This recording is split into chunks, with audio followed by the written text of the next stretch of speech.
जय राम जय राम जय जय राम, जय सिया राम जय जय राम, जय राम जय राम जय जय राम, जय सिया राम जय जय राम।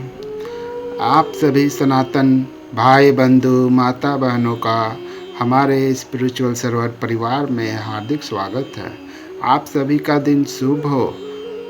श्री रामचरितमानस तुलसीदास कृत हिंदी में बालकांड आज 14वां दिन है। पिछले कथा के आगे हम लोग कंटिन्यू करेंगे और जितने भी भाई बंधु माता बहन हैं सभी एक प्यारा सा लाइक और कमेंट में जय श्री राम लिखना ना भूलें। और अगर आपने फॉलो या सब्सक्राइब नहीं किया है तो चैनल को कृपया फॉलो और सब्सक्राइब कर ले कि आगे वीडियो जो अपलोड हो उसका नोटिफिकेशन डायरेक्ट आप लोग के पास पहुंच जाए। जय सिया राम जय सिया राम जय सिया राम, सीताराम सीताराम सीताराम। तब अदृश्य भये पावक सकल सबहि समझाई, तब अदृश्य भय पावक सकल सबहि समझाई, परमानंद मगन नृप हरस ना हृदय समाई, परमानंद मगन नृप हरस ना हृदय समाई।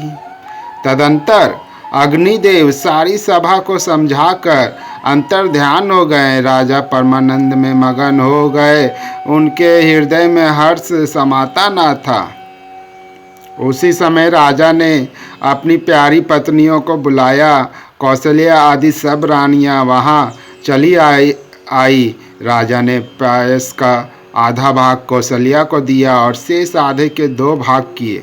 वह उनमें से एक भाग राजा ने कैकेयी को दिया। शेष जो बचा रहा उसके फिर 2 भाग हुए और राजा ने उनको कौशल्या और कैकेयी के हाथों में रखकर अर्थात उनकी अनुमति लेकर और इस प्रकार उनका मन प्रसन्न करके सुमित्रा को दिया। इस प्रकार जब स्त्रियां गर्भवती हुई वे हृदय में बहुत हर्षित हुई। उन्हें बड़ा सुख मिला। जिस दिन से श्री हरि लीला से ही गर्भ में आए सब लोकों में सुख और संपत्ति छा गई।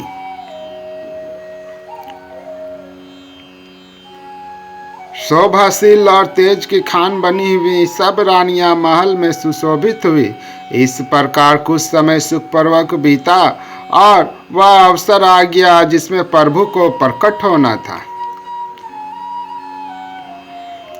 योग लगन ग्रह वार और तिथि सभी अनुकूल हो गए। जड़ और चेतन सब हर्ष से भर गए क्योंकि श्री राम का जन्म सुख का मूल है। पवित्र चैत्र का महीना था। नवमी तिथि थी। शुक्ल पक्ष और भगवान का प्रिय अभिजीत मुहूर्त था।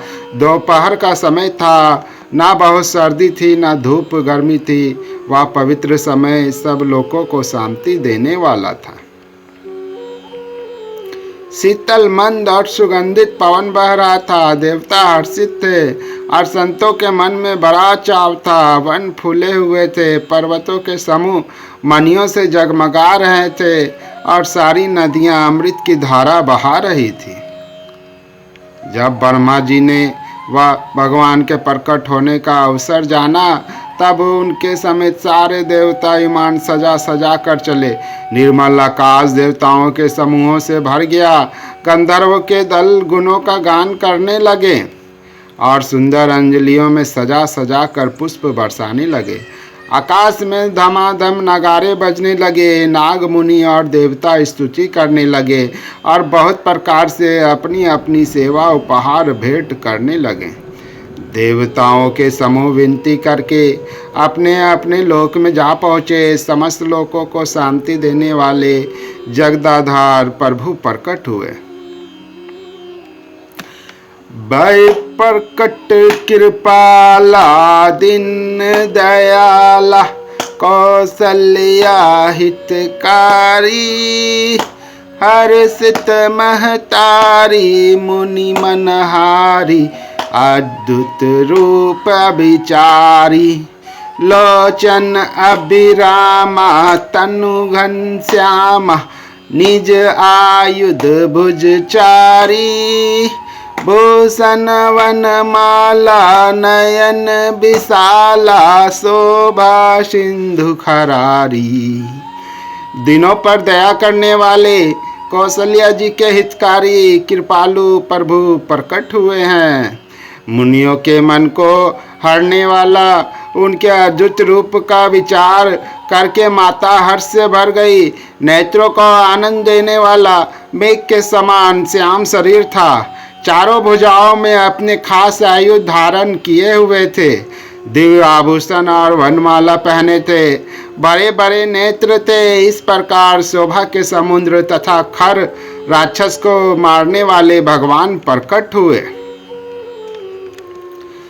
कह दू कर जोरी स्तुति तोरी के ही विधि करो अनंता माया गुण ज्ञानातीत माना वेद पुराण भनंता करुणा सुख सागर सब गुण आगर जय ही गाही श्रुति संता सो मम हित लागी जन अनुरागी प्रकट भव सिर कंता। दोनों हाथ जोड़कर माता कहने लगी, हे अनंत, मैं किस प्रकार तुम्हारी स्तुति करूं। वेद और पुराण तुमको माया गुण और ज्ञान से परे और परिणाम रहित बतलाते हैं। श्रुतियाँ और संत जन दया और सुख का समुद्र सब गुणों का धाम कहकर जिनका गान करते हैं, वही भक्तों पर प्रेम करने वाले लक्ष्मीपति भगवान मेरे कल्याण के लिए प्रकट हुए हैं। ब्रह्मांड निकाया निर्मित माया रोम रोम परति वेद कहे मम उर्सो बासिया उपहासी सुनत धीर मति थीर ना रहे उपजा जब ज्ञाना प्रभु मुस्काना चरित बहुत विधि कीन चहे कही कथा सुहाई मात बुझाई जय प्रकार सुत प्रेम लहे।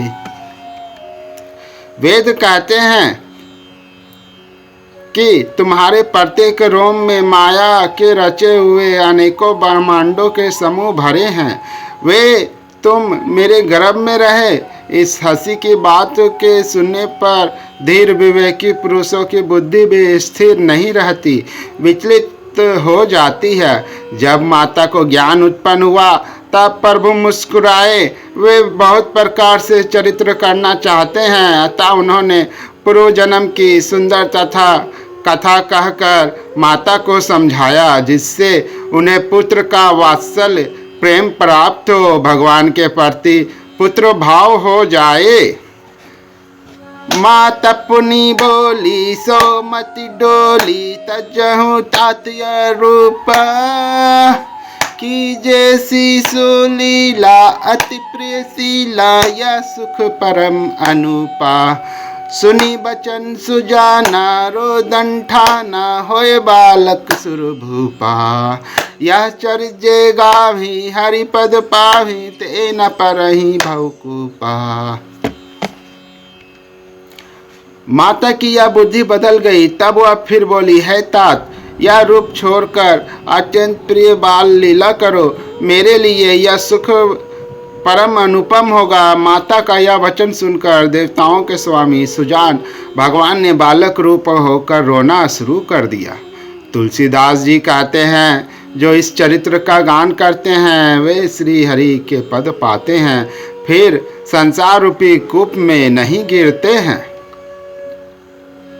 विप्रधनु सुर संत हित लिन्ह मनुज अवतार निज इच्छा निर्मित तनु माया गुण गोपार।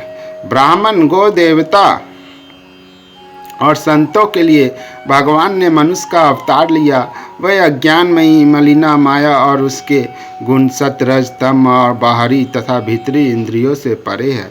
उनका दिव्य शरीर अपनी इच्छा से ही बना है, किसी क्रम बंधन से परवश होकर त्रिगुणात्मक भौतिक पदार्थों के द्वारा नहीं।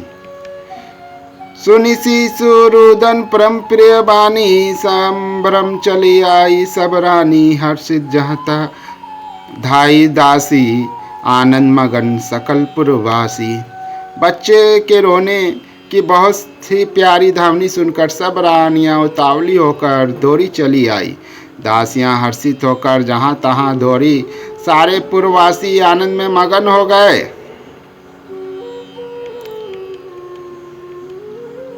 राजा दशरथ जी पुत्र का जन्म कानों से सुनकर मानो ब्रह्मानंद में समा गए। मन में अतिशय प्रेम है, शरीर पुलकित हो गया, आनंद में अधीर हुई, बुद्धि को धीरज देकर और प्रेम में शिथिल हुई।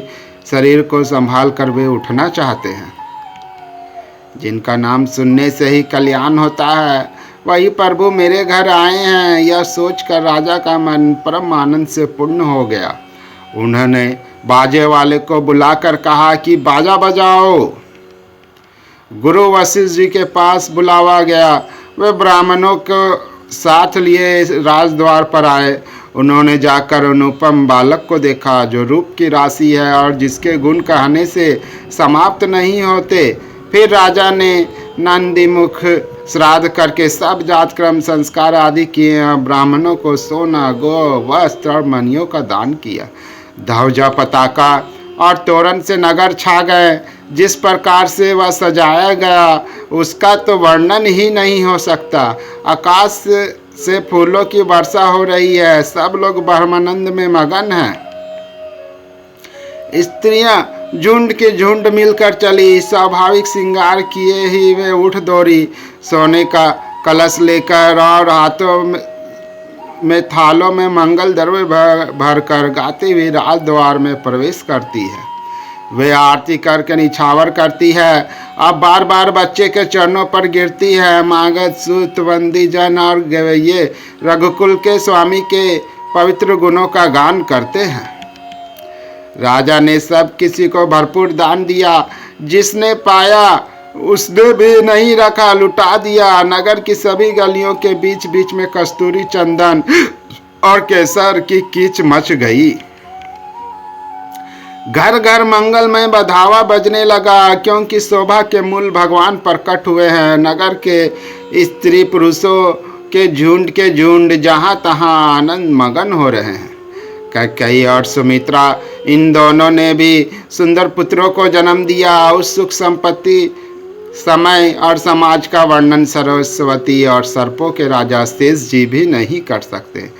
अवधपुरी इस प्रकार सुशोभित हो रही है, मानो रात्रि प्रभु से मिलने आई हो। सूर्य को देखकर मानो मन में सकुचा गई हो, परंतु फिर भी मन में विचार कर वह मानो संध्या बनकर रह गई हो।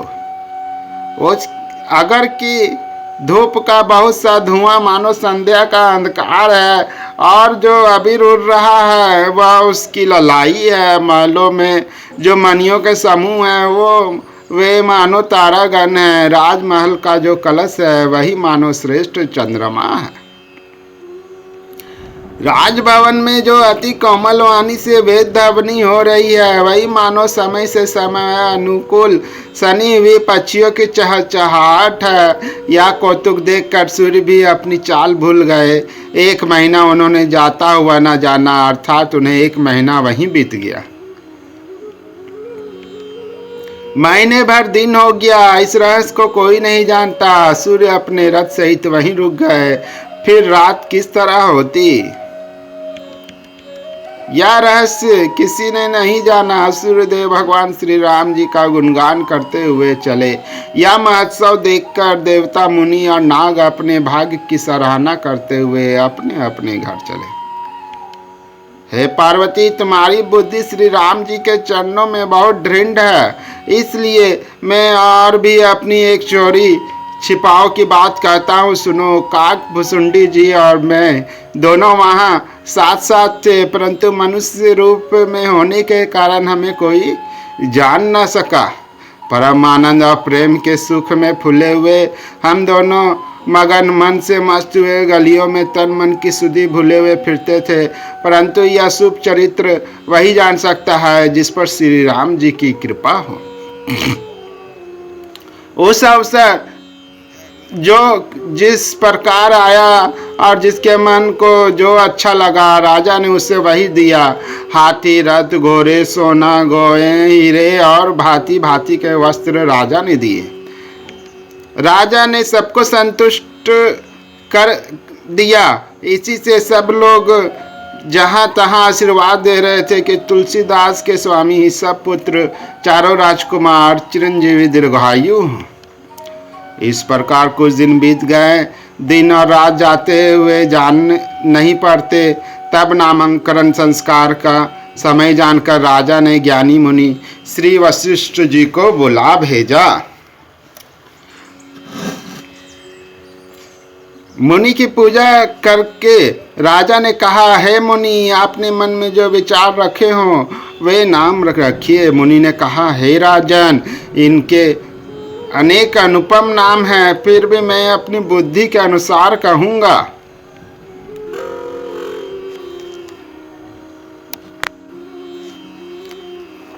ये जो आनंद के समुद्र और सुख की राशि हैं, जिस आनंद सिंधु के एक कण से तीनों लोग सुखी होते हैं, उन आपके सबसे बड़े पुत्र का नाम राम है, जो सुख का भवन और संपूर्ण लोगों को शांति देने वाला है।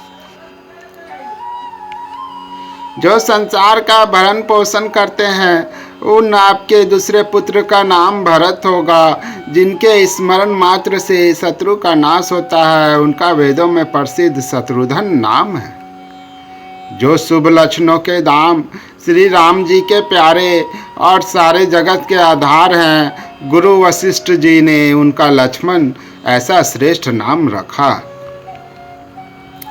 गुरु जी ने हृदय में विचार कर ये नाम रखे और कहा, हे राजन, तुम्हारे चारों पुत्र वेद के तत्व साक्षात परात्पर भगवान हैं, जो मुनियों के धन, भक्तों के सर्वस्व और शिव जी के प्राण हैं। उन्होंने इस समय तुम लोगों के प्रेमवश बाल लीला के रस में सुख माना है।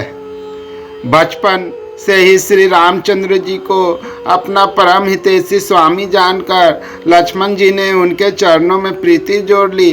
भरत और शत्रुघ्न दोनों भाइयों में स्वामी और सेवक जिस प्रीति की प्रशंसा है, वैसी ही प्रीति हो गई। श्याम और गौर शरीर वाले दोनों सुंदर जोड़ियों की शोभा को देखकर माताएं तृण तोड़ती है, जिससे में दीठ ना लग जाए। यूँ तो चारों ही पुत्र शील, रूप और गुण के धाम हैं, तो भी सुख के समुद्र श्री रामचंद्र जी सबसे अधिक हैं। उनके हृदय में कृपा रूपी चंद्रमा प्रकाशित है। उनकी मन को हरने वाली हंसी उस कृपा की चंद्रमा की किरणों को सूचित करती है। कभी गोद में लेकर और कभी उत्तम पालने में लिटाकर माता प्यारे ललना कहकर दुलार करती है। जो सर्वव्यापक, निरंजन, माया रहित, निर्गुण, विनोद रहित और अजन्मा ब्रह्मा है, वही प्रेम और भक्ति के वश कौशल्या जी की गोद में खेल रहे हैं। उनके नील कमल और गंभीर जल से भरे हुए मेघ के समान श्याम शरीर में करोड़ों कामदेवों की शोभा है। लाल लाल चरण कमलों की नखों की शुभ्र ज्योति ऐसी मालूम होती है जैसे लाल कमल के पत्तों पर मोती स्थिर हो गई हो। चरण तलों में वज्र ध्वजा और अंकुश के चिन्ह शोभित हैं। नुपुर पेजनी की ध्वनि सुनकर मुनियों का भी मन मोहित हो जाता है। कमर में करधनी और पेट पर 3 रेखाएं तिरवल्ली है। नाभि की गंभीरता तो वही जानते हैं जिन्होंने उसे देखा है। बहुत से आभूषणों से सुशोभित विशाल भुजाएं हैं। हृदय पर बाघ के नख की बहुत ही निराली छटा है। छाती पर रत्नों से युक्त मणियों के हार की शोभा और ब्राह्मण भृगु के चरण चिन्ह को देखते हुए मन लुभा जाता है। कंठ शंख के समान उतार चढ़ाव वाला 3 रेखाओं से सुशोभित है और ठोरी बहुत ही सुंदर है। मुख पर असंख्य कामदेवों की छटा छा रही है। 2 सुंदर दंतुलियां हैं। लाल लाल होठ है। नासिका और तिलक के सौंदर्य का तो वर्णन ही कौन कर सकता है। सुंदर कान और बहुत ही सुंदर गाल है। मधुर तोतले शब्द बहुत ही प्यारे लगते हैं। जन्म के समय से रखे हुए चिकने और घुंघराले बाल हैं, जिनको माता ने बहुत प्यार से बनाकर संवार दिया है। शरीर पर पीली झंगुली पहनाई हुई है। उनका घुटनों और हाथों के बल चलना मुझे बहुत ही प्यारा लगता है। उनके रूप का वर्णन वेद और शेष जी भी नहीं कर सकते हैं। उसे वही जानता है जिसने कभी स्वप्न में भी देखा हो। जो सुख के पुंज मोह से परे तथा ज्ञान वाणी और इंद्रियों से अतीत है, वे भगवान दशरथ कौशल्या के अत्यंत प्रेम के वश होकर पवित्र बाल लीला करते हैं।